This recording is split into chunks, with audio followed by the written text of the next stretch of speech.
And with that, we welcome you to the Sons of UCF live episode. I am not Trace Trelko, that's for sure. That is not Adam Meaton either. We got Kristen Simmons of the Pegasus Podcast joining us here with me. What are the odds of us two doing a show together? 50-1 going into this year? This is a crazy duo. I'm just excited that we finally gotten to the point where the Pegasus Podcast can just straight up overthrow the establishment and start sneaking into other shows. So it's exciting. It's exciting for us to be here. It's going to be good. It's going to be fun. We're going to talk a lot of UCF sports. We're going to talk some football. Spring practice gets going next week. We will discuss that in much detail. We'll get Christian's thoughts on his looking forward to in football. We're going to talk some hoops. UCF coming off a win against Oklahoma State. Big performance by Darius Johnson. We'll discuss that. And, of course, we'll take all your questions throughout the program. All right, Christian. You know it. You've been counting down like everybody. 175 days till the start of the UCF football season. Practice begins next week. What's got you fired up about the football start of spring practice? Is it a cliche and boring answer to just say, I, like everyone else, I'm just in deep suspense of what's going to happen at quarterback? And I feel like this is an interesting one because I think that the Gus era definitely conditioned us to transfer comes in, transfer is automatically going to get the job. So maybe I'm just, maybe there's a lot of people out here who think this is just going to Taven Jackson. I don't think it's that straightforward. I'm having a lot of stress and anxiety to figure it out. And I don't think that we're going to necessarily get an answer from spring ball, but has Dylan Risk taken a leap? Does Jakari Brown know how to throw now? I just feel like there's a lot of things up in the air here. I know there are a billion questions on this team and it's the start of the Frost era, but hard to not just think about quarterback. How does it feel to have Scott Frost back? You've talked about it on the podcast with Bailey, but how surreal is it that starting next week, you're going to see more Scott Frost talking maybe after practices or whatever, then it's like a turn back the clock. Has it finally hit you yet, or is it still not hit you yet? Well, there's two schools of thought on this. The first school of thought is thinking back to how young I was when he was the coach here last time and realizing how old I am now and getting depressed from that perspective. So that part kind of sucks. But from the actual team perspective part, it doesn't, we were just talking about this before we got on the air. I am routinely forgetting its reality and having that whole reaction from that day all over again of just being shocked. And the fan base is amped. It's an exciting time. I think he is quite literally the only coach on this planet other than like Nick Saban coming out of retirement they could have hired that would have gotten this reaction from the fan base. But I don't know. I think I'm kind of moving into the phase where the warm fuzzy feelings have rubbed off a bit and I'm getting back to being a little stressed about this was a risky hire and we don't exactly know how this is going to go, but until they've played a game, we get to just keep being really excited about it. So yeah, there's definitely a honeymoon there, a little nostalgia to it, right? And certainly Mackenzie Milton being on the staff is a part of that. Who on the staff, okay, if they came up to you, Christian, they said you could talk to one of these coaching staff people, who would you be the most intrigued to talk to that's not Scott Frost? Yeah, I mean, I'm Mackenzie Milton, so I could thank him for the memories. But I think also Alex Grinch is a big one for me because I feel like Alex Grinch is far and away. That was in a lot of ways to me more shocking than Frost when he got announced, just because of he's a big name in college football. It did not go well at his last couple stops. And I know that when he spoke to the media, this was discussed a bit, but I'd love to hear more from him about why he thinks things didn't work for him at USC and to an extent at Oklahoma and what lessons he's taken from that that's going to make things different at UCF. Because truth is, going into spring, I don't think the defense is in a bad spot. I think the defense is probably looking a little bit ahead of the offense here. And they got, guys like Chase and Johnson came back, Henderson twins. The defense, there's reasons for optimism. So I'd be curious to talk to him about, how are we preventing the mistakes that took place at his last couple stops? It is interesting that he's the one that people have mentioned. You're not the first to have mentioned that. I mean, he had good success early on. It's just the Lincoln Riley pairing didn't go well. And he's kind of like Scott Frost. He's probably looking to prove himself a little bit. He just spent a year under Luke Fickell's staff as I think co-defensive coordinator. I guess my only thought was, who would you have wanted if you didn't want Alex Grinch? I feel like that's a no-win situation there as far as trying to get the defensive coordinator that you want. I don't know who people would have wanted, because if Scott would have brought like Eric Chenander back, people would have flipped out like, what are we doing? Right? Like, so I don't know who would have actually pleased people. Was there somebody in mind that would have pleased you, or was this no matter what we were going to have questions, which is kind of what I feel like. No matter who we would have brought in, there was going to be questions.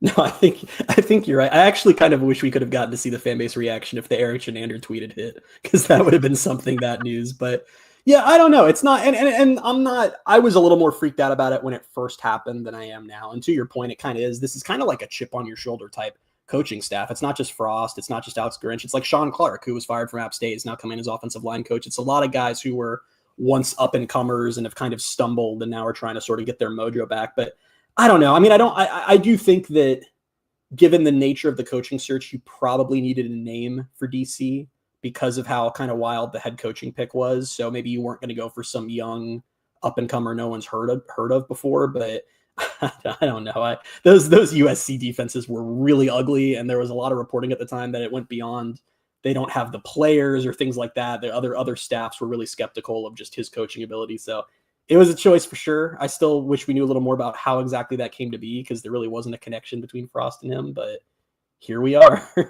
Here we are, for better for worse. And interestingly, no spring game this year. However, UCF announced this week there's going to be 2 practices that are going to be open to the public. Christian, I actually like that trade-off. Like, the spring games become pointless. They're going to have 2 open practices, April 5th and the 11th. I don't know why they picked. I'm kind of intrigued why they picked those 2 specific dates. Like, those are the dates where they're going to have scrimmages, or is those 2 days where they're going to hide everything from us, right? But either way, I do like the fact they're making practices open. I was never a spring game guy. What's your reaction to this? I don't know how I'm going to get through spring without seeing Lee Hunter try to catch a punt, or seeing Pegasus the horse race in orange. So it's going to be tough. It's going to be a tough adjustment for sure. But yeah, I mean, I trend towards you, and I feel like part of this, we're sickos, we're football guys. We want to actually just see the team do its thing. And I liked spring games once upon a time, and I really liked the idea of fans getting out to the stands together and having something to do, be back in the stadium in spring. And I like that they'll get that this way. I think this is more productive for everybody, because spring games have just kind of become these weird showcases that no one was interested in. Becoming obsolete. A lot of schools are starting. They're done.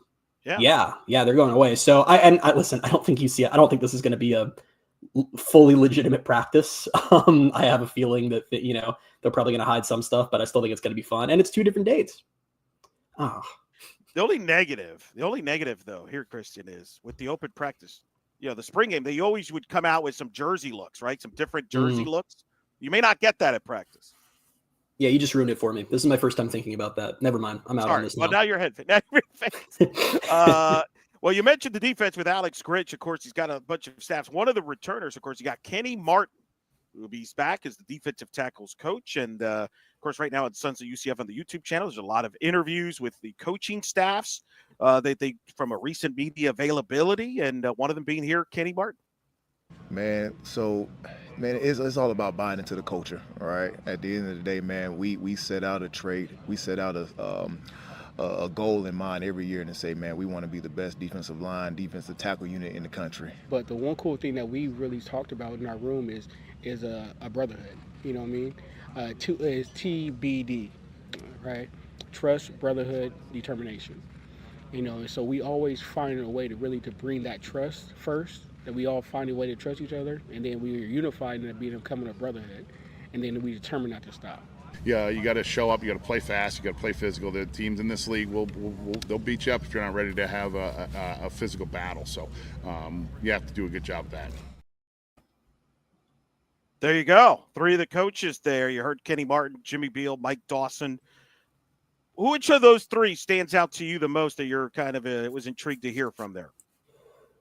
I think holding on to Kenny Martin and having him come back was a big one. I know there was a lot of sort of, everything was really up in the air at that point in time of who was going to stay, who was going to go. I think Cam Martin's one who kind of got away, who I think a lot of fans would have liked to see them hang on to. But I just remember, because I think we all assumed that Kenny would be back. And then things just kind of went on, and that announcement didn't come. And it was a little nerve-wracking. So just seeing him back after the job he's done at UCF is exciting. And it's just cool to have some continuity. I mean, the Gus era was maybe less than fun, but not every single part of it was a train wreck, and it's nice to keep some of it. No, you're right, though. A lot of people were happy. That, to me, when all the McKenzie building got a very positive reaction when that was announced.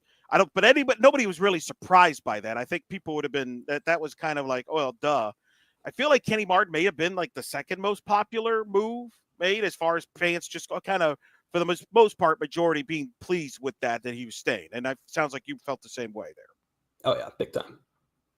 Well, we'll see how this staff will go. Of course, a lot of UCF alums. I do like that, too. Do you like that? Are you into that, like having the UCF alums there? You were one of those that like, I don't care. I just want to win games. I don't care where they're from. I'm a big. All right, how do I not make people mad at me? I'm a big hire the best available candidate for the job, and I'm not a super nostalgic guy on things like that. I do see the argument of the other side of it of, well, if you hire alums, maybe they're more invested, maybe they're less likely to leave for other jobs, but I feel like they struck a healthy balance with this staff. Like Becton being that, like, there's no moves here that just feel like trying to appease the fan base, except maybe Milton. But I think that it's the right balance of guys who are right for the roles and guys who are also really connected to UCF. And it kind of gets that sort of feeling of, UCF's down right now and not what the fans think it should be. And it's all these sort of different alums from different eras pulling together to try to get the ship right, No doubt. I would agree with that for sure. So we'll see. Spring practice gets going next week. You're going to be out there. We're going to be talking to the as media person. You're going to just kind of lay low, watch a little bit. What's your game plan there?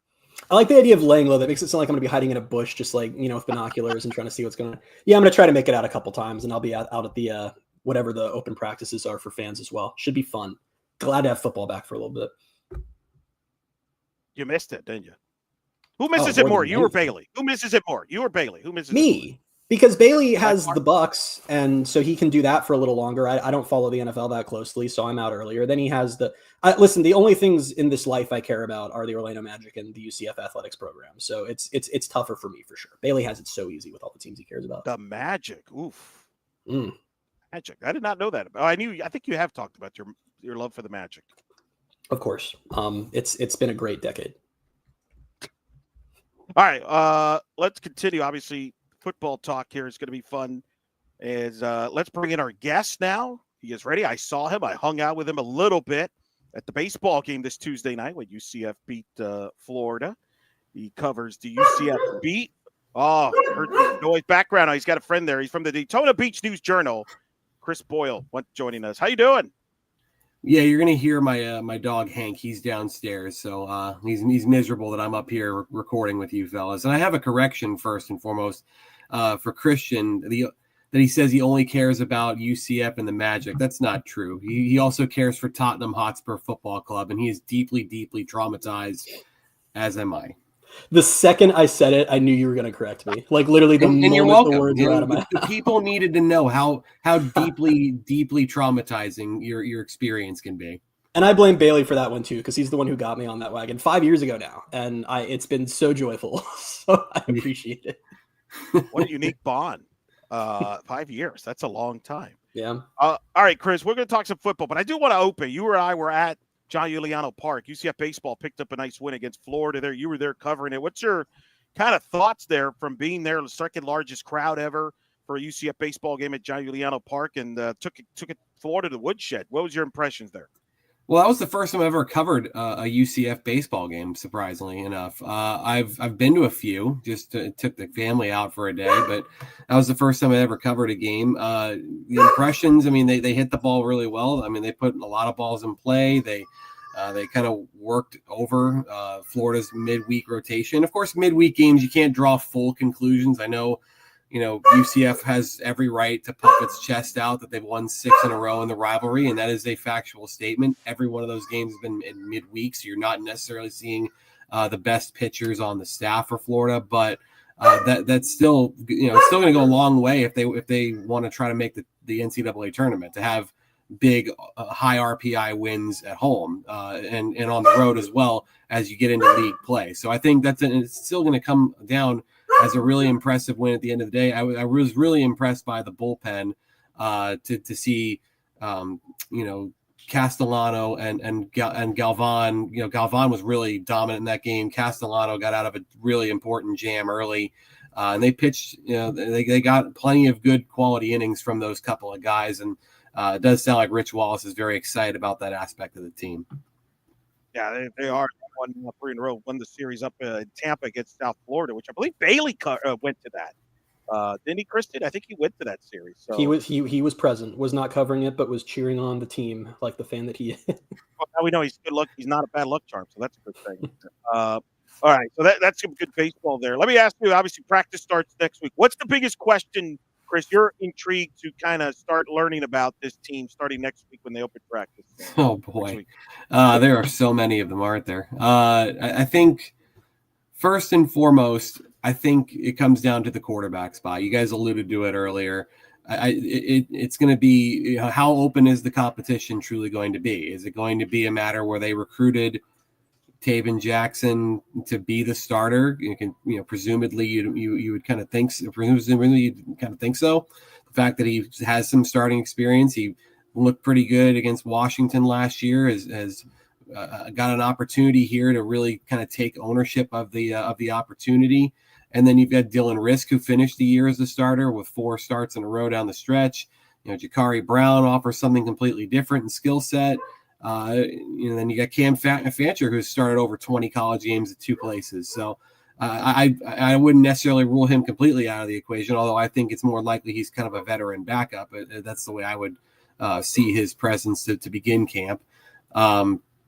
But obviously that's one, the defense, the secondary, there are so many parts. There are I think they took 7 transfers. They've got 2 true freshmen. They've got 3 players that withdrew from the portal.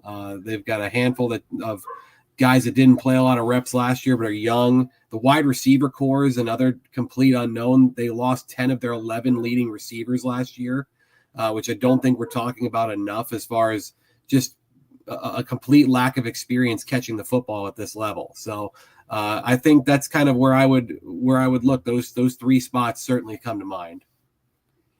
When you're looking at quarterback, because everyone loves talking about quarterback, I know that it's too early to know anything. Spring ball hasn't even started. I think odds are the coaches don't even know what's going to happen. But just based on what we saw last year, based on what we know about Taven Jackson, about how Frost has operated in the past, in your mind, is there a real legitimate chance here that Jacksonville State game rolls around and it's Dylan Risk leading that offense onto the field?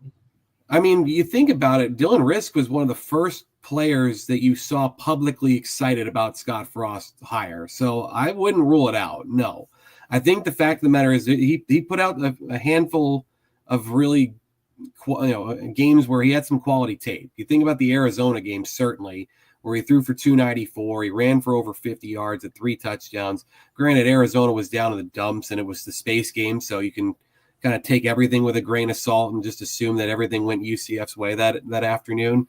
But there were a lot of positives to be taken from some of those starts. I mean, he had a handful of really nice throws against West Virginia. I was at that game. It didn't go well because West Virginia just ran it with kind of very little resistance across the entire day. But there's some positives to be taken from what he did down the stretch. And again, Jakari too, I think you can definitely scheme up packages for him. I think Gus, if one thing I think Gus kind of did well was using Jakari in the red zone. I think as the year wore on, I think you saw him kind of have these short yardage packages where he could be effective, almost not quite as like the Wildcat quarterback exactly, but because it was more of a threat, but in similar ways that they would run the Wildcat to pick up, chunk yardage and to get into the end zone. So I still think there's plenty of utility for Jakari in this team too. And outside of quarterback, who are some players on this team, whether they're newcomers or young guys that maybe aren't as much on the radar of the general fan base right now that might be after spring ball? I think Miles Montgomery and Jaden Nixon. I think somebody's got to step up and take the RJ Harvey role, which is, a nearly impossible task considering he ran for almost 3,000 yards the last 2 years. But those guys can be home run hitters. I mean, Montgomery, if he's fully healthy, he can, take the distance in 1 carry. I think he topped out. There was a play that they tweeted out earlier from last year's spring camp where he topped out around 22 miles an hour on a 70-some yard touchdown run. And Nixon averaged over almost 6.5 yards a carry last year at Western Michigan. So I think those are 2 guys to kind of keep an eye on. I want to see what the tight end mix looks like. I think you're going to see potentially more 2 tight end sets. I think it'll be a really fun position group to kind of stick with. I think you look at Kylan Fox and Dylan Wade, who they brought in from Maryland as a kid from Jones High. I think those guys have nice complementary skill sets. I think the defense, another player that might be worth talking about is the linebacker they brought in from Colgate, whose name escapes me right off the top of my head. Cole Kozlowski. Yeah. He had a ton of tackles at the FCS level, and they were really excited to bring him in. It sounded like Scott Frost kind of had a personal hand in and grabbing him. I think he might be the starting Mike backer when we get to camp here.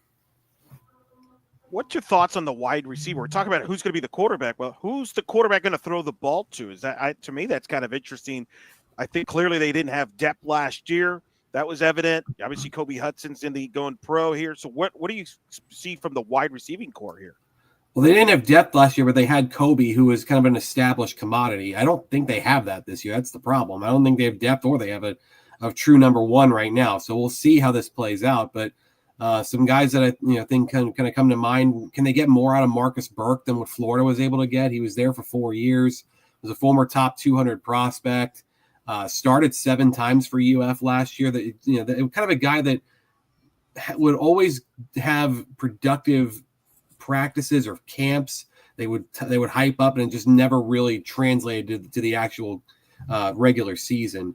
DJ Black from Limestone is another guy who's got kind of that height, weight, speed, big play threat that they seem to be pretty excited about. He was one of the receivers they targeted early in the portal. I want to see what Burdell Richardson can do in year 2. He popped when we got limited exposure to him last year in some of these open practices, open portions of practice. I thought he was a guy that really kind of stood out as a potential impact player. So I do think he'll be another guy to kind of monitor going forward. And then Day Farmer from West Virginia was a player they really liked as a slot coming out of Melbourne Central Catholic. Played a bit last year at West Virginia, and I think can be kind of a dynamic guy with the ball in tight quarters. So those are a few guys that, without really listing a depth chart, that I think probably have the best chance of maybe standing out here as we get ready. I like that depth chart you've created. I'll go with that. I like that a lot. I asked Kristen this earlier, and I'm curious your thoughts. Outside of Scott Frost and Mackenzie Milton, her obvious people are going to be interested to see how they do here. Of the new faces in this coaching staff, who is the one that's got you the most intrigued, not named Scott Frost or Mackenzie Milton? I mean, I won't take the cop-out answer with Alex Grinch because obviously there's a ton of intrigue there with his track record, some highs and some low, obviously some major lows. One thing, if Grinch's defense is successful, don't forget USC took the ball away 29 times his first year there. I think they led the country in turnover margin. They gave up a lot of yards, they gave up a lot of points. They weren't great against the run, but they did take the football away. So that could be one of those situations where you might see these, legendary Scott Frost shootout games. Perhaps we get a lot more cardiac moments in which turnovers end up, halting possessions as opposed to, outright getting stops. As far as another position coach, Jimmy Beal, I think, we're going to see a little bit different dynamic in the running back room. I thought he was a fascinating guy to talk to. Brandon Harris, too, in the defensive backs room, taking over after his brother Tim was here the last handful of years on and off. So it's kind of a unique twist to see the younger Harris brother come on board. And there's some excitement there. He's an NFL player. He was a star at Miami. There will be some excitement. He seems to be building a nice relationship with the group that he's got there. Just to get a little philosophical for a moment, because why not? It's March. This is the time for philosophizing. As far as players, who's the face of this team? John Walker. I think John Walker is a player that UCF fans should be have been very excited about for a long time since he committed July before his senior year at Osceola High School.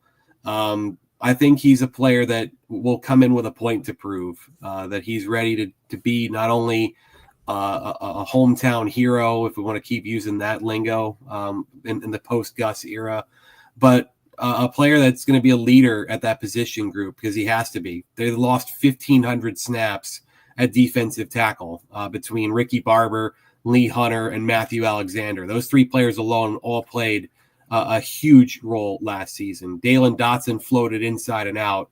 So I think Walker is going to be a face of this team. Nigel E. Kelly and Malachi Lawrence as well on that defensive line. And then Sincere Edwards too.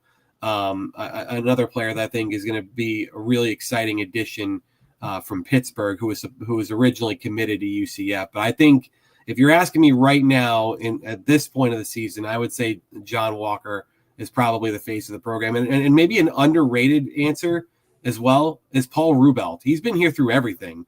Rubelt's been here through, 3 different regimes now? I think he was a Heupel recruit, if I remember correctly. Has stuck it out and really has been vocal about not wanting to leave. He's waited his time in the wings. He's developed. He's become a starter, and he's going to be a starter again. So if you're looking for the offense right now, I would say Paul Rubelt. I was geared up to call you out for not saying Rubelt, and then you got him in at the end there. So yeah, we just got it over the line. And the last thing I want to ask you about is there is no spring game. It is gone. No horses, no linemen catching punts. No Eric DeSalvo sprint racing, which makes me very sad. We are all devastated. Sing a great rendition of the of "Take Me Out to the Ball Game" the other night, though. I gave him his flowers for that. A classic of every major UCF baseball game. But what do you think about the 2 open practices for fans? Is this better or worse? I think it's probably better. It should be, to a degree, a bit more realistic. I know that it's not as good as a full spring game, obviously, but that hasn't happened the last 2 years anyway. We'll see how much they show. If they want to keep it completely vanilla and they want to, use it as kind of a glorified, maybe a glorified scrimmage of sorts, then, obviously it'll kind of leave a little bit of a sour taste, but it is, 4 hours worth of football at the same time. You get two-hour practice sessions. So I think it's better than nothing. For us, it's an opportunity to get more than one chance to evaluate, that you don't have to try to draw conclusions simply from one game, and also from, bits and pieces of practice, which honestly, most of the open portions are stretching or, maybe some very light positional drills. Occasionally you'll see, I think we might have saw 1 2-point play sequence at one point, but that's about it. And I'm hoping this gives you a better sense as to who the guys are going to be. If you pay the attention and see the units that start to develop, that especially when they are later in April, you might start to see a little bit of separation with 1s and 2s. And so, all right, well, that's good. We're going to let you go on this. I'm shocked that Kristen didn't ask you this. He's being very disciplined about this, so I'll go ahead and ask, because I know he wants you to deep down to know your answer on this. What was your favorite football combo last year, jersey-wise? Oh, the uniform question. I was like, yeah. I was worried we were going to be making predictions here. I was like, good Lord, it's way too early for that. I think, obviously the space uniform always stands out. I like that they brought back the Culpepper uniforms. Now, granted, they got it handed to them that day by BYU, if I'm not mistaken. That was the week they wore them. But I did appreciate the kind of the late 90s, early 2000s Mike Krzyzek uniforms making an appearance. So I would go with that one. You approve of that, Kristen? You good? He knew the game it was worn. That is excellent uniform knowledge. So I approve of that answer. I really like you too, UCF report, whoever you are. I really like you. We can be friends. Maybe we'll go to Olive Garden with Christian one day. Yes. Very good. Well, we all like you, Chris. Hey, thanks so much for taking the time and talking to us as always. You do a great job. Encourage everybody to check out Chris at Chris Boyle, DBNJ on the social media there. And, of course, he covers UCF football, baseball. He covers lots of UCF for the Daytona Beach News Journal. Thanks for joining us, and thanks for Hank. He was so well behaved. He was great. I'm very proud of him. He's a very good boy. I know that I put this out during the West Virginia week. We actually lost his brother Frank. It was a very hard time. I was on the road that week, so allow me to take this opportunity to make sure I mention him too. We miss him terribly. No doubt. No, well done. Well done. I understand that as a former pet owner myself. I can relate to that. Chris, take it easy, man. Be safe. All right. You too. Thank you, guys. Thanks, buddy. Chris Boyle joining us here. Come on. I'm shocked you didn't ask I was waiting for you. Just tee him up on that. We can make that the entire rest of the show is uniforms if you want to. You want to unleash that part of me. You have no idea how far it's going to go. But we might wrinkle a little bit. Quick thing on Paul Rubert, by the way. He threw out the first pitch Sunday at the softball game. There were people that asked me, who is that tall guy? So I don't know. If that was a good. If somebody's asking that question, I'm not sure if that makes him eligible to be the face of the program or not. But he was there. Yeah, him throwing out the pitch is a win for me on that. Okay. people around you asking who he is definitely a loss on that. So I guess we're going to stay. Jury's out. Jury's out on Paul Rubelt as the face of the program. Definitely. Well, speaking of win, UCF men's basketball got back on the win column there, beating Oklahoma State on senior night on a Wednesday night. They will have their regular season finale Saturday at West Virginia before going to Kansas City for the Big 12 championship up in KC. Our very own Andrew Cherico covers that team daily. Very competitive in the game within the game. Offers this 1-minute report on UCF basketball. Sure, UCF beat Oklahoma State, but the real story here is Darius Johnson. Andrew Cherico here in Additional Financial Arena for the Sons of UCF. You don't see four-year players quite often as you once did. Johnson first stepped foot on campus as a freshman, looking for opportunities to get on the court.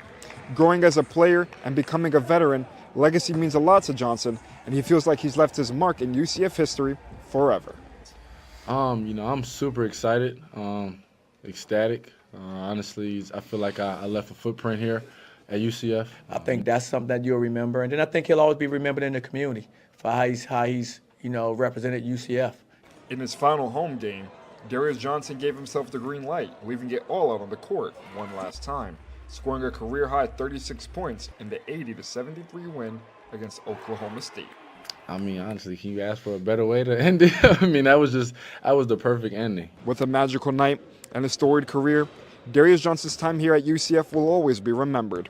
While his story may be finished at home, the night season continues on Saturday at West Virginia before the Big 12 championship tournament. And until next time, I'm Andrew Cherico for the Sons of UCF. Very good, Andrew. Good report there from the building. And for more now on UCF basketball, we'll continue to talk with the man that I have looked forward to talk. The reason I agreed to fill in was also to hang out with Chris, but really the real reason is to talk to this man right here. Yes! Got the bow tie on. That's, UCF won when the bow tie's on. We had to do it.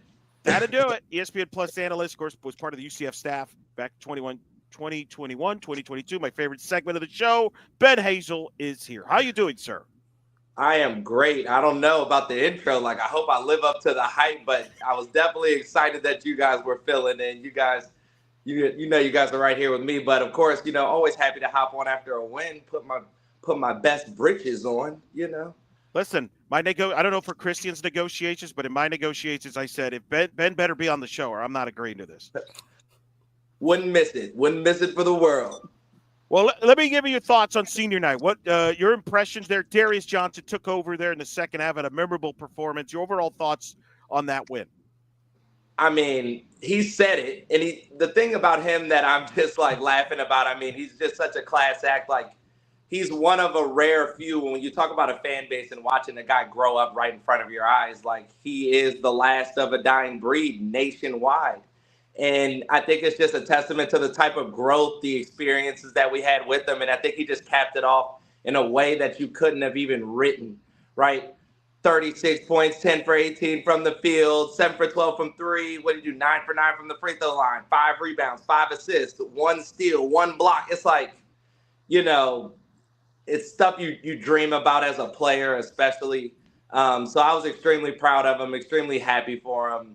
And just happy they got the win. The team's looking pretty good right now. They're playing really hard. So I'm happy for them, happy for Darius, happy for all the seniors, of course. And hopefully it just continues on into West Virginia and then the conference tournament. Pretty impressive way considering they were shorthanded again. No Jordan Ivy Curry, no Mikey Williams, who was in crutches.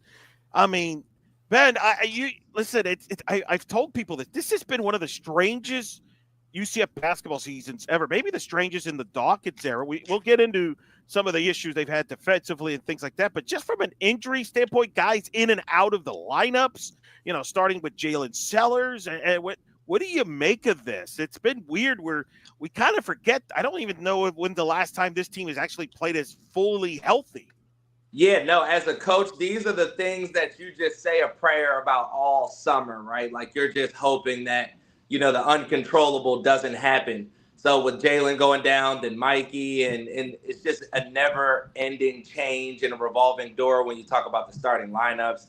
It's hard to get continuity when you're talking about you got all these new guys, and I can't even get time with them to play together to see what they're capable of, see what lineups work best, see who likes who.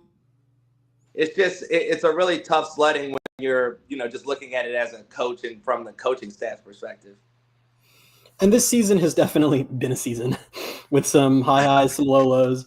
And obviously the injuries are still, a big issue here, but teams won 3 of its last 4. The schedule lightened up a bit, and that's probably part of that. But is there any kind of case to be made? Is this team sort of heating up at the right time in this closing stretch here? I mean, yes, right? We won. So, yeah, I would say yes, they're definitely trending in the right direction. I think, our biggest hole is on the defensive end, and I'm not sure if we've completely patched that up. But I do think guys are giving effort. I think we're starting to see contributions from guys that we've been waiting for. Your Tyler Hendricks. You saw J.J. Taylor make a few contributions. You see Niels finally kind of starting to get his flow. And I think they're starting to get comfortable with at least the effort it takes to be successful on the court at this level. So that's, great additions, great things that are, to add to the toolbox as we play these games down the stretch. But, West Virginia will be a true test of kind of how much growth we've had. And that win also clinched a second straight winning regular season for this team since moving to the Big 12. And it hasn't been the season a lot of the fan base wanted, but I still think if you told an average fan 2 years ago they'd have winning seasons in these first 2 years, that would have been a surprise. Is that enough, or is there do we still need to see more from this program and from this team? I mean, of course, right? Like when you're talking about what's the goal at the end of all of these seasons is to try to win the regular season, your conference regular season, try to win your conference tournament, and make it to the NCAA tournament. So those are the 3 things that you measure any season, and those should be the standards and the things that I know that Coach Dawkins holds himself to and his teams to. So no, I wouldn't say there's, you can go with the glass half full with it being, winning above 500. There's a case to be said, the Power Fives are what they are. So if you're playing teams that aren't in them, are you really above 500? So, you know what I mean? Like there's a lot of nuance to that. But I do think, guys are giving effort. Things are moving in the right directions. It's just, it's tough. It's just a tough thing to do to win. Well, Ben, let me ask you, because you've been there, you've been in the inside, and I've, I've covered the team. I've filled in on some of the broadcasts over the years, and we all knew the blueprint for a Johnny Dawkins team was defense first, Windows 64, 60 type games, hold the team under 70 points, win the free throw battle, and all of that. And this year, clearly, there was a bit of a concession there where, hey, they wanted to push the pace up more with the new assistant on the staff. Get more possessions, shoot some more threes, because from a metric standpoint, it gets more points. Maybe you give up a little defense for more offense. And maybe, do you think Coach Dawkins maybe underestimated, hey, we'll make some concessions here for more offense because we'll figure it out defensively. We always do. And maybe the personnel didn't fit the defense. I know you've been vocal about some of the reasons why the defense have struggled, but how much of this goes back to we want to be more offensive, and maybe they got some more offensive guys, but maybe they weren't as good defensively individually? Well, knowing Coach Dawkins, I know the approach defensively didn't change because of the personnel that they had, right? Like what you're seeing as far as even the 3-point percentage, that is not a conversation that Coach Dawkins is having with the team. He's not saying, we need to shoot more threes this year. We need to run it up and kind of jack it up. That is a result of the players making that decision themselves. So when you talk about mentality and approach and the X's and O's part, that is more of a result of the lack of continuity in the guys that we brought in, right? Like that's where you could say the things kind of started to trend in that direction. But you would also say like, hey, we weren't full strength with the Jalen Sellers being a big part of that, guys being in and out of the lineup. But that's where the buck starts. It's really with the personnel, the NIL, all the things that everybody hates about, kind of this recruiting thing and this transfer portal, but that's just what it is. So when you talk about how we played as far as the shooting of the threes and not playing defense, I mean, when you see some of these layups that we're giving up, that's something that I don't care who the coach is, those shouldn't happen. So those are some of the instances where you're like, yo, like these are not even X's and O's issues. Like this is literally just guys not caring or just not understanding that that should not happen on a basketball court. I mean, we can get in a 2-2-1 press and we're doing token pressure, and every team we play is going run it, and they're, you know, shooting layups, getting to the rim, stuff like that. And those are the small things that there shouldn't be a scouting report in the country or a coach that needs to tell you what the amount of experience and games of the guys that are on that court, that should never happen. And it just tends to happen a decent amount. Is communication an issue? Have you noticed communication? Because, you know, and teams have been trying to attack them pick and roll. Is that, I mean, I know you're talking about, hey, look, you got to, how much is communication a key in a bit? Has that been an issue here, perhaps? That's huge. Communication is probably like the biggest thing when you talk about execution on the defensive end. Because, I mean, you see guys get mixed up on switches, screens, and don't get it twisted. These offenses are not making it easy, but that's where you see the lapses. You see guys kind of lose focus. I mean, there's a specific instance. Like I remember, what is it? I think Mikey's guarding a shooter on the wing and just kind of got caught in a position where he's in technically the right position, but not necessarily understanding in that situation, you got to just go guard the shooter. Kind of gets caught in a screen, guy gets a 3 off. Those situations are just like communication, understanding what's going on the court, understanding who you're guarding. And those are just kind of the lumps we've been taking on the head. And, you know, with the way the season is gone, I don't think it's a secret, as you can see in the chat on the side here and on social media, that a lot of fans are kind of remaining out on Dawkins because the season wasn't necessarily what everyone wanted it to be. What do you say to fans who are pretty in the camp of being ready for a coaching change and believe this? Well, the ones that I would say are being ready for a coaching change is, can you just tell me the full understanding of what our NIL looks like? Like, I definitely understand the coaching change conversation. That is, I mean, nobody's blind, right? Like, we are all at the games. We see the up and downs. I mean, 7-game losing streaks are tough on any coach, right?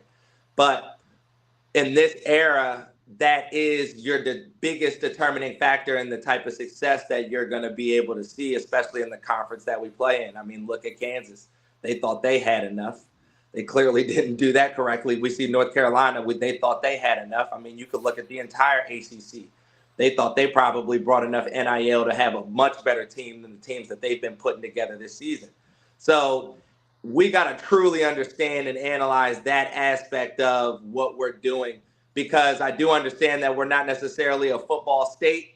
This is not necessarily a football school, but this is a basketball conference that we are playing in. This is one of the best in the country. So we have to understand, to compete in one of the best conferences in the country with the best teams in the country, you have to present and, you know, do things that are competitive with what they offer to the guys that we're going to be competing against. And I know that is where we are worlds behind right now. We're working on it, but that is something that needs to be addressed no matter who the coach is. Well, to back up your point, Ben, and you know this, the Big 12 was the conference that spent the most money in the transfer portal with NIL to get basketball players. In Kansas, I mean, some of their players are making 6 figures, 7 figures, that people would be stunned. And you mentioned it. And listen, it doesn't guarantee that you're going to win, a.k.a. Kansas State, Kansas struggling with they have. But it's hard to compete without that. It's almost impossible, especially when you're in a major conference like the Big 12. I know you keep your ears out there in the sport. Just what is it like out there right now in college basketball there with all the NIL transfer portal, for those that may not be aware? It's stressful, right? These coaches are taking on a level of stress that they've probably never faced, right? So when you talk about as a coach, you're more like a CEO. You're more like a GM of an organization, right? Like the number of people that you're responsible for is large, and it expands well outside just the guys that are on the team. But then you're having to report to your AD. Now you're having to report to the money guy. Now, what's our money look like? And what's our recruiting? And now that the transfer portal, I got to recruit guys on my team. I got to worry about guys on my team getting recruited off the team during the season, right? Like the number of issues that you are now having to face is ridiculous, and it's expansive. And, you know, the whole goal of being able to develop relationships with guys, being able to help them grow as people, help them achieve their goals, which a lot of the older coaches, I do think there were a lot of good ones that is what they really truly believe. That part of it is really kind of going out of the window, honestly. And isn't that what makes Darius Johnson unique, special in that way? And that part of the celebration is we may never have another UCF basketball player play 4 years and make the impact that Darius has made. Isn't that what makes this unique? Because this could be it. This could be the last time we see a UCF basketball player make that kind of impact where as one of your best players for 4 straight years here.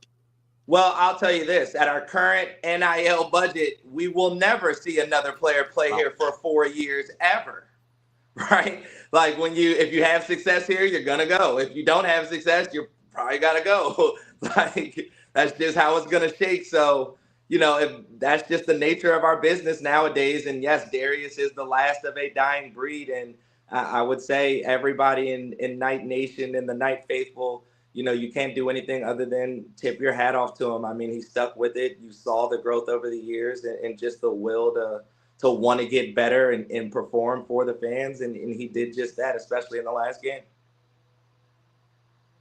It's a tough challenge there, but it makes it so unique. We'll let you go on a couple more questions here. West Virginia, they go to West Virginia here to finish the regular season, then the Big 12 tournament. What does this team have to do here to maybe get on a roll here and make a run at the Big 12 championship? And then, of course, West Virginia here. I don't even know about running at anything other than they just need to win at West Virginia. We'll just start with that, and whatever happens next, we'll go with it. But yeah, West Virginia is a really good team. I mean, they're a tournament team, right? Like this will be a great measuring stick, right? Like if we can do what we've done in spurts and put it together, we could be that Cinderella story, of course. I mean, I believe so.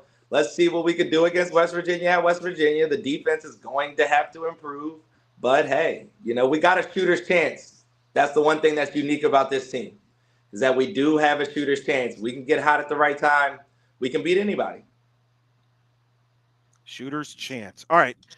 As you know, maybe not aware, Kristen's big on merch, and the gear and what you look like, Ben. So I got to ask you in Kristen's behalf here, what is your favorite UCF combo basketball jersey? Oh, it's got to be the space uniform with the blue in it. That is definitely my favorite, and I would say either the white or the black one.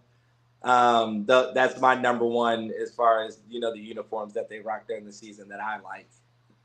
I'd go so far as to say UCF basketball is in its best dressed era ever as far as uniforms we've seen from the team. Not that I didn't love the pinstripes and the gold from about a decade ago.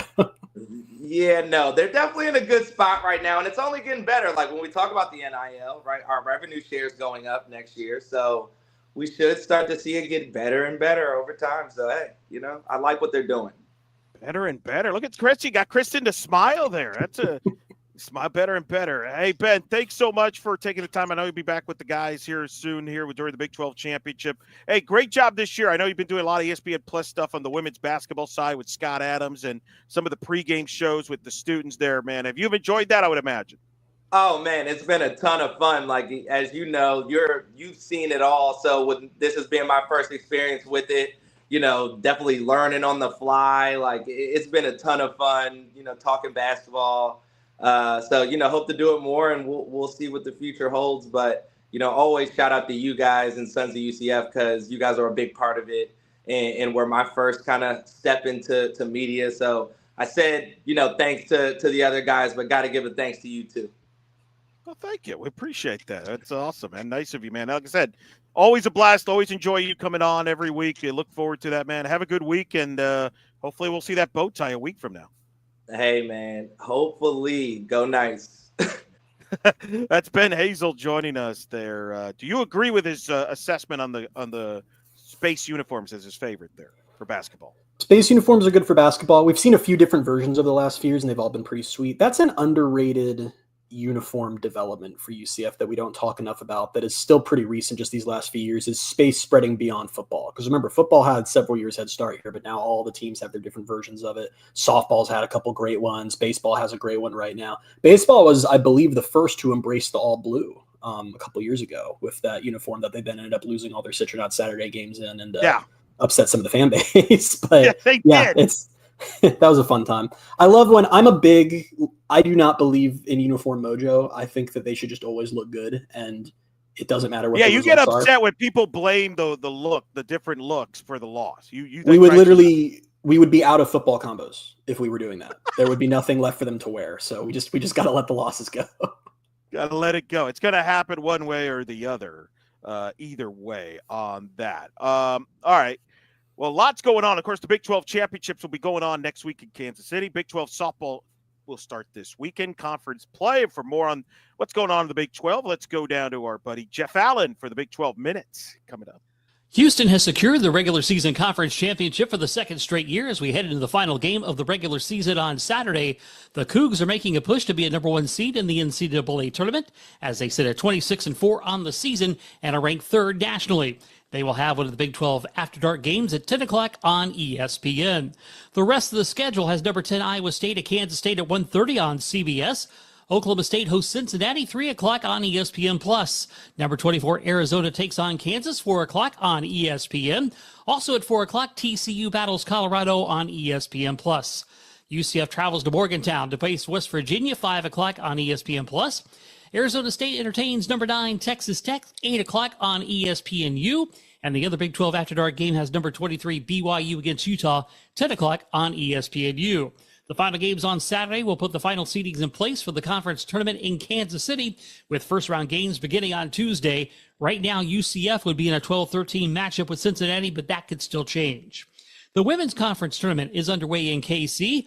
Earlier today in round 2, UCF's season came to a close as they lost their 13-5 matchup with Kansas State by an 80-65 score.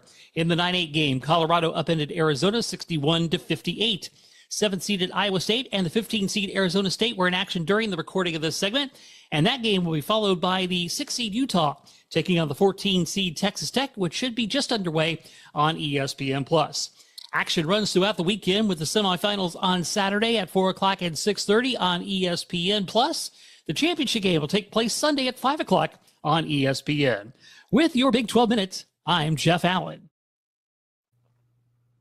Not sure if that was a minute. It was more than a minute, but he got a lot in there, information there, talking women's basketball. Would you agree with me? Women's basketball probably has if you rank them last as far as the jersey combos here for all the UCF sports. How would you rank them? Well, they're rocking women's basketball and men's basketball have essentially the same uniforms now. So no difference. Yeah, when they redesigned 2 years ago, they kind of put, because it used to be, I know under Abe, women's basketball did their own thing, but now they're pretty much identical jerseys. Okay. All right. Just trying to say, wow, I did not know that. See, I'm learning something new. That's why I'm asking you. You're the expert on this stuff. I am not. Baseball, mentioned earlier, routed number 6 Florida 13-3 in front of the second largest crowd at John Juliano Park. Sons of UCF's own Andrew Greg was covering the game and has this baseball minute for you right now on UCF Baseball.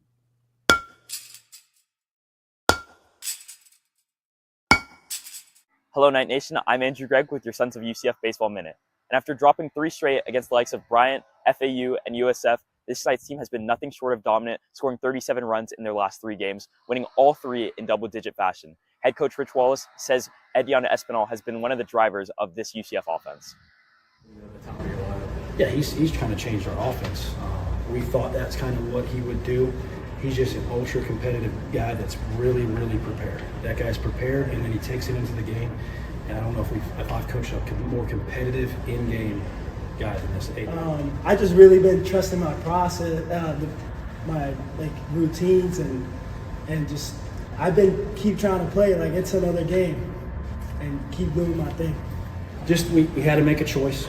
We were talented enough, but we weren't doing the right things and doing the things that we were capable. I told them, in no other words, like, I'm just upset that we're not playing to our capabilities, and asked them to make a choice, and it looks like they've made the right choice. The Knights' next challenge will come in the form of Monmouth in a 3-game home series this weekend at John Juliano Park. For the Sons of UCF, I'm Andrew Gregg, and this has been your Baseball Minute. All right, for the record, Chris, that's my favorite baseball jersey this year. That right there, we just saw. Throwback. It's a good one, and most importantly, it's not gold, so gets points for that right away. So you're anti the gold. Viciously so, yes. Like, I as wish in, they you just- don't want any gold. You just don't like that specific look of the gold. I don't want a gold jerseys don't work. They just don't. Wow. I was You're the anti-Brian shocked. W. Peterson. Like, you two would get into a big argument if we had you two debate this. Yeah, no, I love Brian so much. We have to really overcome this because it is tough. We are on far different ends of the spectrum on the goal. I think we may have found some summer content that we may have to do this, where you two have to battle this out. But that, in all seriousness, that is my favorite look. Baseball jerseys there. That's the one. I'm a big retro look guy. We'll see what they wear this weekend when baseball hosts Monmouth on Friday at 6 o'clock, Saturday at 6, Sunday at 1. A big midweek Tuesday night against the Miami Hurricanes. Some news, starting rotation on the weekend shakeup. Chris Sosnowski will get the Friday night ball with Hartley going on Saturday. Dom Stagliano now down to Sunday. So we'll see how that tweak does. And, of course, if you go to sonsofUCF.com, use their own very own Michael Feed, the guy, you follow Michael, right? Empty Nest there. That guy is just a wizard when it comes to baseball. Just every little detail, he knows it.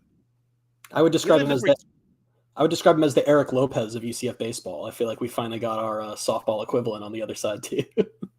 That's a good segue, Christian. Very good, because softball will be on the road. They start Big 12 play this weekend at Arizona. Hello. Top 5 ranked Arizona. UCF 17-7-1 this season. They're ranked 23 in the RPI.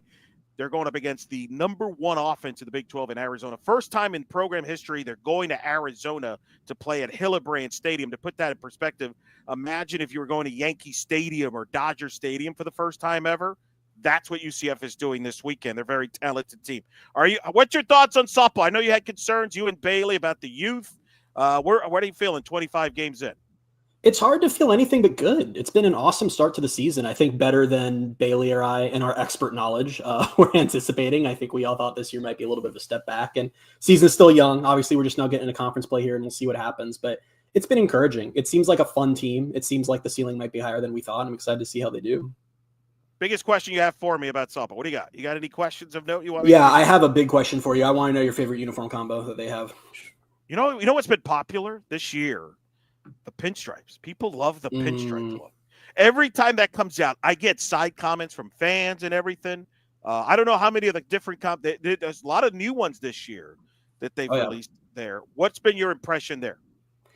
So I will agree with you. The pinstripes, these are if you don't know what we're talking about and you're listening, you need to go look up a photo right now, but it's the black jersey with the gold pinstripes and the script gold knights, which is freaking gorgeous and one of the best things that they have. I've really liked the new one this year. I'm not sure if it's black or like a dark gray, to be honest with you, but it's with the Orlando word mark across the chest with the knight head for the A. That is, you've seen it in person. Is that like anthracite or is that black? Because I can't tell when I'm watching it on. Not black. Okay, that might be part of why I like it. Gray is slowly making its way back into the UCF scene. Yeah, you've been calling for it. Softball, they got a lot of different combos. Let's put football aside. And if you, give me your rankings from a sport. Best jersey combo day. Is softball, where do you rank it? Number 1 in all the sports? Where is it? Give me the So football's out of this. This is non-football. Take football out. That's a different animal. Baseball or softball are number 1. And I'm thinking, so this is the thing, because baseball, I could argue that baseball's taken the lead this year because they added a couple uniforms that I love. Their version of night mode. Even with the gold. So that's what I was going to say. Their version of night mode with the all black with that really deep gold is awesome. But they get dinged heavily because they're forcing me to look at gold jerseys once a weekend. So I think that might put them below softball. So I think I go softball 1, baseball 2. I might go the basketballs. None of them are bad right now. Ever since they did the whole athletics department wide refresh a couple years ago, everything's been good. But I think I'd probably put the soccers below them, and then I'd put volleyball last, I think is where I'm at right now. All right, but nobody you're calling out except for the gold of baseball. There's other than those gold jerseys, which make me cry. And no, I'm not calling anybody out. Everything's looking good right now. It's a good year. Very good year for uniforms. Good year. Okay. Good to hear. Again, softball at Arizona. 4-game road trip. After that, they go to Gainesville to take on top 5 ranked Florida. Hello. And then next weekend, they'll be back home for the Big 12 opener against Arizona State. We'll see how the young team with Coach Ball does on the road. All right. Let's take a moment now to go around the kingdom.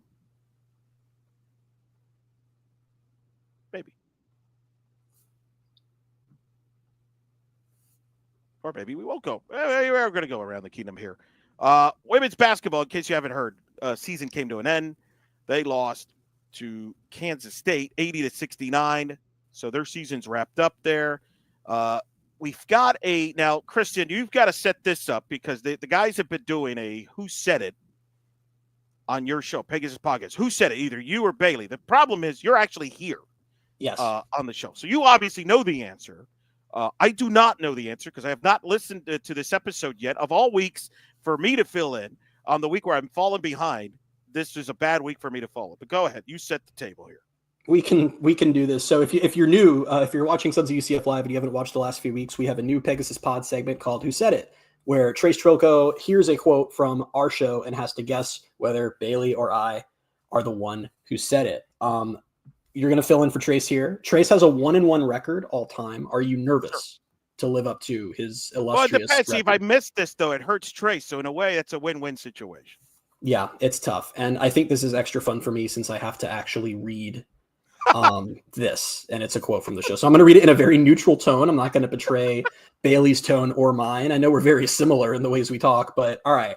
Here's the quote from our show this week. You tell me who said it. If you ask a John Rice Plumlee question, we're going to go through your Twitter and find something dumb you've tweeted and make fun of you on the podcast for it. All right, so say that again. If you ask a John Rice Plumlee question, we're going to go through your Twitter and find something dumb you've tweeted and make fun of you on the podcast for it. See, you tend to go after Twitter a lot. So I'm going to say you. Interesting.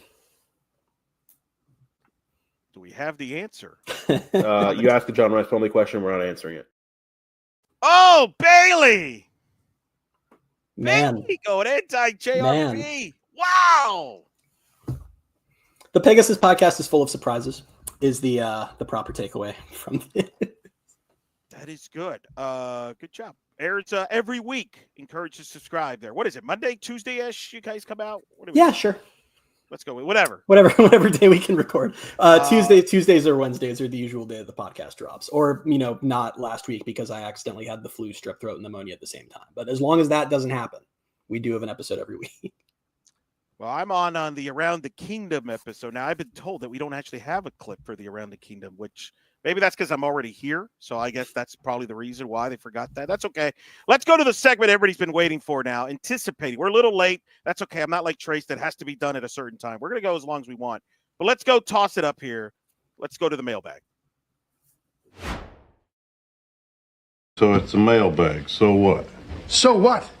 Do you know whose mailbag that is? It's that time again. Time to open the Brian W. Peterson Sons of UCF mailbag. All right, very good. Krista, do you want to read the questions, or how do you want to do this? I can read the questions. You've been taking a lot of the duties. I can take over on this.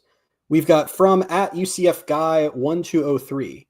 Do we think the performance at the Combine helped RJ Harvey's draft status? If so, how much? I don't think it hurt it. I think it helped. It certainly proved, I think he made a good impression. How much it helps, I think that's hard to figure out, Christy, because running backs aren't really, they're kind of like dime a dozens in drafts. At least that's how teams kind of treat them. So it's really random how they feel about it. Some might not like to take running backs early. Some might wait late. So I don't know if the Combine necessarily helped him to the point where he's moving up multiple rounds. But I do think it helped him in that he could get drafted. I think maybe lock up a spot to get drafted maybe day 2. What do you think? I think the UCF highlight video of his 40 turning into a UCF touchdown run, that highlight reel, I think that will help him because that video got 1 million views on a TikTok. So I think that I don't think he hurt himself at the Combine, but I'm declaring here for all to hear that I think the highlight video UCF put out will help him. Very good. It could be good. Hope for the best for him. You may think that's nonsensical, but I believe it with all my heart. Next question up comes from @2letters2words. Is Terry on the hot seat in 2025? I believe he's most likely referring to Terry Mahader. Yeah, I don't know what other Terrys would be on the hot. We questioned whether they're on the hot seat or not. What do you make of all this stuff that's been going chatter here? I've always said he's getting.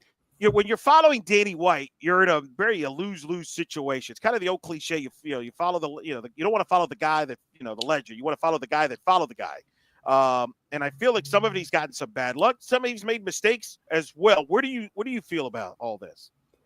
I think it's interesting because as as big of an issue, because I agree, following Danny White's tough. It was unusual how beloved he was. Fans don't usually people don't understand. Most fan bases don't even know the name of their athletic directors, and people were chanting Danny White's name like they were in a cult at game day in 2018. So it's a tough act to follow, but fans did like Mahajer when he came in. He came in with a lot of hype and a lot of positive buzz, and it feels like it's been his relationship with the fan base, it feels like, has been damaged less by real issues in athletics and more just A, the football team's been bad, and B, it's just kind of the gaffe type stuff, like comments he'd said that hasn't gone over well and things like that. But the one interesting note to me is that in February of 2021, Terry Mahajer signed a 5-year contract as UCF's athletic director. So that would take him to February of 2026. Have we ever heard anything publicly about him receiving an extension? Not sure we have. That's interesting. Will we? Well, will we though? Because I mean, I don't even think anybody still knows the Scott Frost contract details.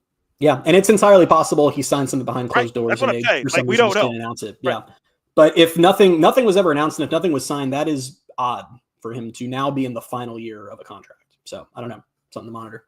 It's fair. What else we got? We got another one there about the stadium name. Yes, we have. I'm very curious to hear your take on this one because you're one of the few people with the power where you could just say it on the broadcast and change it if you wanted to. But we got another question from Matt, 2 letters, 2 words. Can you come up with better facility nicknames for UCF softball and baseball that's better than the Plex and the John? Yes, it's called You Pay For It. Pay for it, and we'll gladly change it. It ain't for sale. The only reason they call it the Plex is because Coach Boyle has this cliche, protect the Plex to her teammates. So that's how that all took off there. And the John, I mean, what else it's John Juliano Park. I don't know. I mean, it's just maybe a lack of originality. But listen, if somebody wants to come in, buy the naming rights to the softball complex, they'll call it whatever they want. It's not like it has to stick. It's just that's all we got. I have 2 takes on this. My first is that I'm dead serious. You have the power. You could come up with your own nickname for it and just start saying it. And if you say it enough, it will happen. And my second, send me some recommendations here. Well, I have one for you. If I were to give you $10, would you call it Pegasus Podcast Stadium on a broadcast? Ooh, might be more than 10. I'm willing to go up to 20, but we can talk about it off the air. Negotiate that. Yeah. That's fair. And that's the same thing with John. I'm not a wait a minute. How many people you really call John Juliano the John? I don't think that's caught on. I don't hear that one in the general fan base. Is Bailey I know it's called that, but is Bailey like, hey, you want to go to the John? You know what? Now that you say it, I think he has said that before, so I feel like I'm losing the argument. Oh, Bailey. Holy but, yeah. All right. So you heard it here first. Pegasus Podcast Stadium is the name of the place. Pegasus Podcast Stadium. Right. Next up, we got from @LonelyBUCF. Who is more to blame for the TCU loss? 2 letters, 2 words for feeding the team trash barbecue or Dawkins? I gotta say, I was fed some barbecue from 2 letters, 2 words when I was in Dallas for the TCU game in football, and it was delicious. It's definitely not the food. No. I mean, remember, he was there at the baseball tournament when they made the run last year. So I don't think he's the problem. But I don't think I think the problem is they're on the road. They've not been good recently on the road in Big 12 play for whatever reason. Usually if you don't defend, if you're not a good defensive team, you tend to struggle on the road. That's probably who I would blame, the defensive struggles. Okay, I gotta say, he just came into the live chat and said all barbecue is trash, and that is such an alarming take that I'm not even sure. Can we get that off the screen? He is anti-barbecue altogether. That's alarming and worrying, and I think everyone can eat whatever they want, but at the same time, seek help for that take. Wow, I'm speechless. Go on. Next question. No barbecue this time. No insane food takes. We've got from @UCF Football 2024, a very to the point name. Seeing St. John's win the Big East got me thinking, should we have moved on from Dawkins 3 years ago? No. Don't compare yourself to St. John's. First of all, St. John's is a basketball school only. Like, they don't have football. They care about basketball more than us, quite frankly. Number 2, Rick Pitino was never going to come here. If that's what I'm assuming the question's alluding to, that maybe you could get Rick Pitino before. No. Rick Pitino was eyeing St. John's. Remember, he was at Iona. He has ties to the Big East. Coached there before at Providence. Trust me, Rick Pitino was not coming here. I know there's the word out there about a donor and the beat. I'm telling you, Rick Pitino is not going to settle to come here. He was going to take a better, and he did at St. John's, and he's done a fantastic job. He's one of the greatest coaches in the history of the sport. But no, I don't think that's a regret. But that's just me. Yeah, I promise. I'm trying to do a better job about not every single time I have a mic in front of me getting on my Johnny Dawkins soapbox and yelling at the fan base. But I am almost rooting at this point for Dawkins to move on eventually, whether that's a retirement or the school makes a move or whatever, because I can't wait for this fan base to see what this program looks like with an actual bad coach, because they're spoiled. I know this isn't what we want it to be, but I know it's easy to default to the coach is the problem, but that is not the problem with this program. And things are only going to get worse once fans realize what the actual coaching pool probably looks like when this job is open. Well, as you know, Chris, I wrote a very infamous column about it. It always gets brought up when we lose. It's funny how that gets brought up when we lose. Doesn't get brought up when we win. Only gets brought up when we lose. But yeah, there's a lot of things that I think would have to, big picture wise, and Ben kind of illustrated that of what needs to happen if you want to be serious at basketball front. But we could go hours on this, and I have a feeling we might in the next few weeks. So let's save that content, because you and Bailey need to talk content in the next couple of weeks here, other than football spring practice, in theory anyway. Oh, we do, and people just love it when we talk basketball. But next up on mailbag, we've got from @Todd Matza. If bald people work in a restaurant, do they still need to wear a hairnet? Wow. That doesn't bother me as much. Does that bother you, Chris? Does that bother you? I think for solidarity as a staff, I think it makes sense for everyone to wear it, but I also don't be a think team I'd be person. Like, yeah, just stay involved. You don't want to get like bullied for not having your hairnet on. All right, I like the team concept there. That's what I would go for. Yeah, that's fair. Next up from @UCF Mike 1, I'm going to defer to you on this one. Wouldn't it make more sense to stagger the start times of baseball and softball when they are both playing at home on Saturdays, particularly on April 19th, so that fans can attend both games? Would it also be wise to announce it in advance for those making plans? Well, first of all, staggered the start times on Saturdays. I believe softball is at 2, baseball is at 6 on Saturdays most of the time. I'm not sure where the conflicts come in, and usually on the Friday games. I don't think you're ever going to make everybody happy on this. I do know this has been a topic that has been brought up because there are fans that go to softball and baseball, so you got to make decisions on that. What's funny, Chrissy, they tried baseball at 6:30 earlier this year to start the year, and people were complaining, well, it's too late, like all this. I feel like no matter what time you put, you're going to upset somebody. Yeah, I think that's about right. I don't think there's a way to just generally have the whole fan base happy on really anything. Probably not.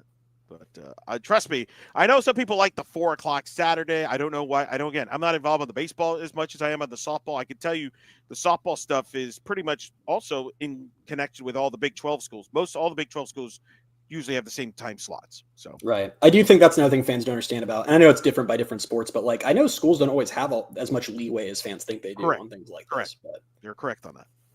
Next up from @GoldenKnight_2. If all the UCF head coaches had to coach a different sport than what they were hired for, like soccer coaching basketball, for example, who would do a good job and which coach would be hilariously entertaining to watch to try? Wow. That's a deep question that can go in a lot of directions. Wow. That's a good one there. What are you thinking there, Kristen? What outrageous switch would you do there? I think Dawkins coaching football would not work. I feel like that one would probably go poorly. I weirdly feel like you could slot in Bear for a lot of these sports and it would work out. I don't know why in my brain it's working that way, but I think that's probably right. I'd like to see Rich Wallace try basketball. I think that could be a fun one. See, I got Scott Frost doing basketball. I mean, you saw what he did in the student section during the Houston game. He just kind of blended in. Like, I feel like he could blend in with a couple mid-range jump shots. So that would be my first choice. I do agree with you with Coach Bear. I could definitely see her coaching baseball. That's easy. That's the obvious. That's the obvious answer. Right. But I'm assuming that's cheating. I'm assuming that's not a fair answer to give there. So if you don't give me that, I would say Coach Bear. I would agree with you. Could coach some other sports, but I'm going to go Frost with hoops. I like that. I think that could work. That could be interesting. Hey, fans would finally stop complaining about the basketball coach because it's Scott Frost, so they just be down for. That's true. See, it's a win-win with everybody.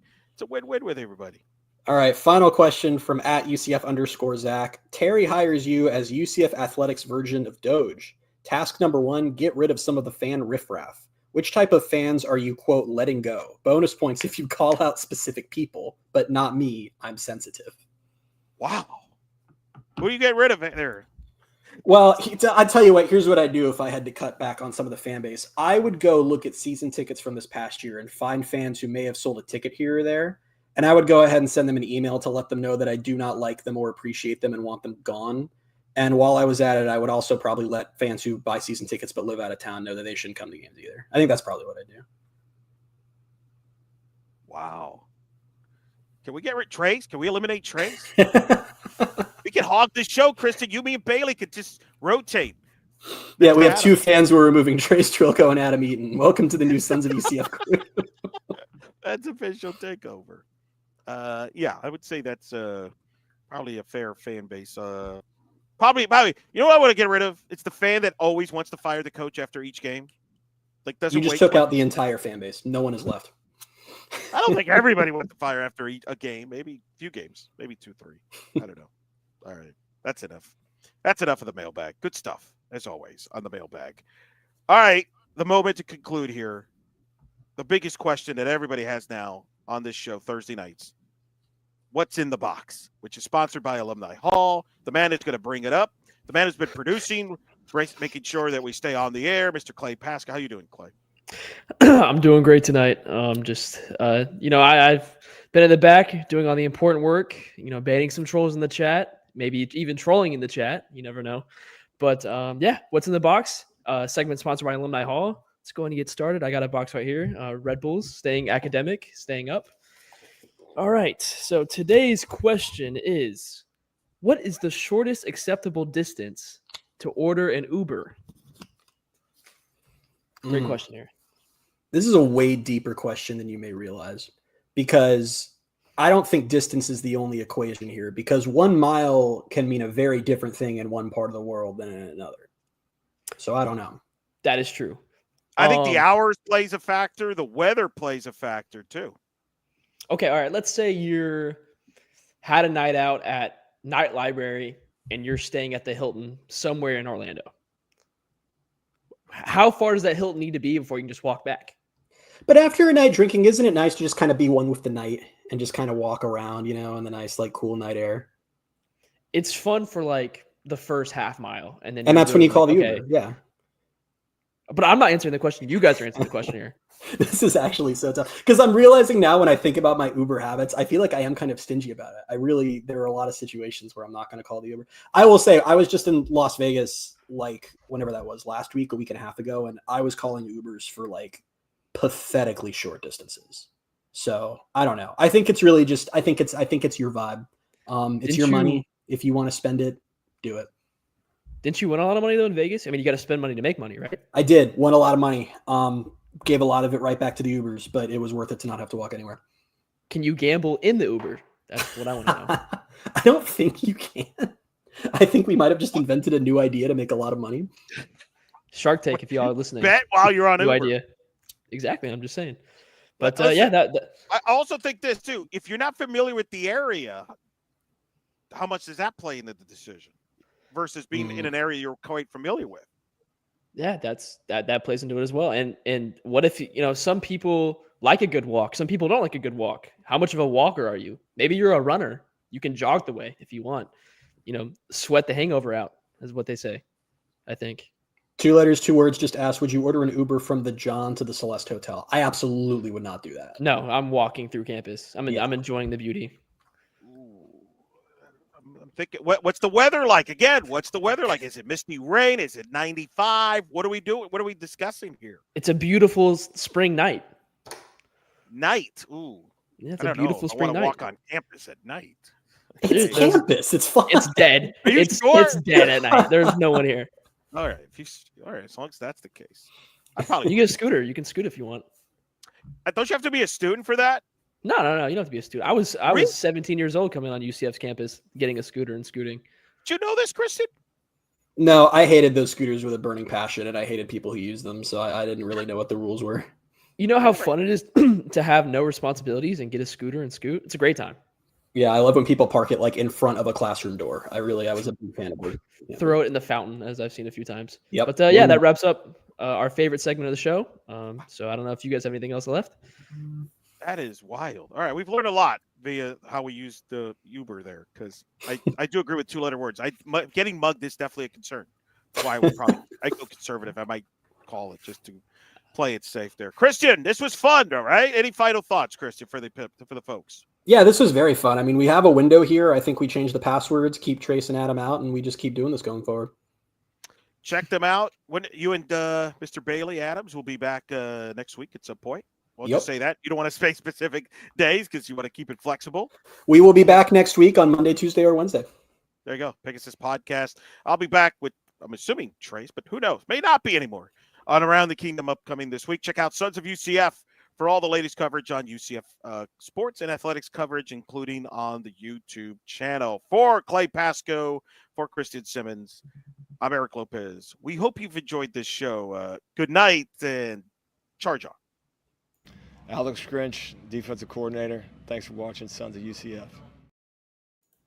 See? Got Grinch. Yeah.